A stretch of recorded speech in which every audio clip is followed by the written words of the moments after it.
राम राम। एक पल रुकिए, वीडियो को स्क्रॉल मत कीजिए। हो सकता है आज का ये वीडियो आपकी ज़िंदगी का वो मोड़ बन जाए जिसका आपको बरसों से इंतज़ार था। आज हम आपको सुंदरकांड का वो दिव्य दोहा बताने वाले हैं जिसके बारे में कहा जाता है, जब जीवन में कोई रास्ता ना दिखे, हर दरवाज़ा बंद लगने लगे, चारों तरफ अंधेरा ही अंधेरा दिखे, तब यही एक दोहा आपके लिए एक नया दरवाज़ा खोल देता है। और सबसे हैरान कर देने वाली बात क्या है, इसे समझने के लिए ना आपको संस्कृत आनी चाहिए, ना कोई कठिन विधि चाहिए, ना ही घंटों का समय। बस एक चीज़ चाहिए, सच्चा भाव। तो पूरा वीडियो अंत तक देखिएगा, क्योंकि आखिर में हम आपको बताएंगे कि इस दोहे को कितनी बार और कैसे पढ़ने से इसका असर सबसे जल्दी दिखाई देता है। ज़रा सोचिए, कभी ऐसा हुआ है कि सामने पहाड़ जैसी समस्या खड़ी हो, पैसे की तंगी, नौकरी की चिंता, घर में अनबन, बीमारी या वो डर जो रात को सोने नहीं देता और मन कहता है अब कुछ नहीं हो सकता। लेकिन जब प्रभु आपके साथ हैं तो कुछ नहीं हो सकता जैसा कोई शब्द ही नहीं बचता। सुंदरकांड का 33वां दोहा जब हनुमान जी पूरी लंका जला चुके होते हैं, तब प्रभु श्री राम की महिमामयी अमर दोहा आता है। और इसमें एक ऐसा उदाहरण दिया गया है जिसे सुनकर आप चौंक जाएंगे। ध्यान से सुनिए।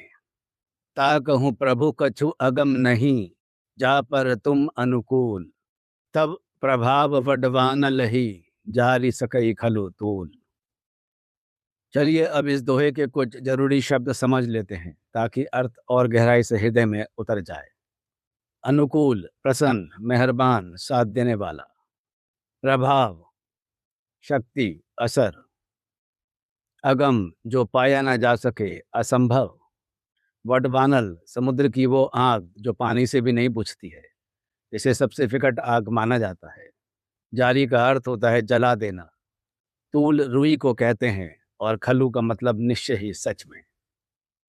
अब इसका मतलब समझिए बिल्कुल आसान भाषा में। प्रभु जिस पर आपकी कृपा हो जाए उसके लिए दुनिया में कुछ भी कठिन नहीं रहता।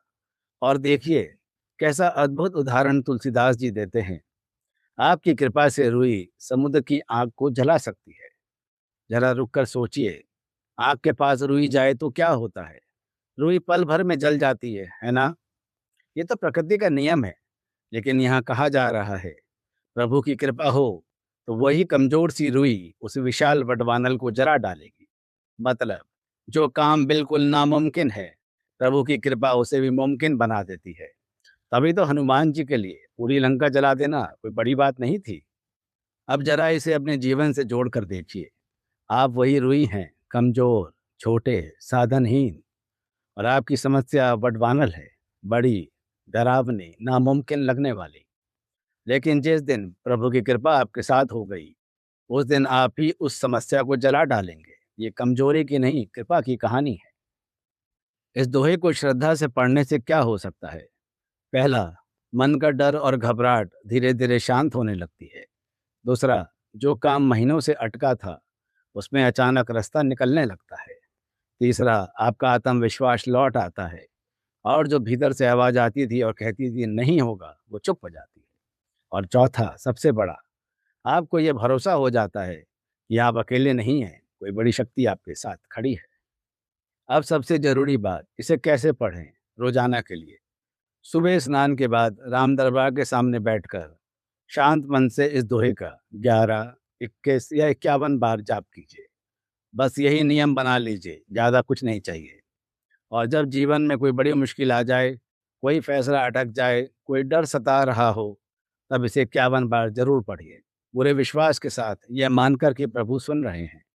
और फर्क खुद महसूस कीजिए। एक बात याद रखिए, शब्दों में जादू नहीं है, भाव में जादू है। जितनी श्रद्धा उतनी जल्दी कृपा। तो आज से ये छोटा सा नियम शुरू कर दीजिए और नीचे कमेंट में जय श्री राम जरूर लिखिए।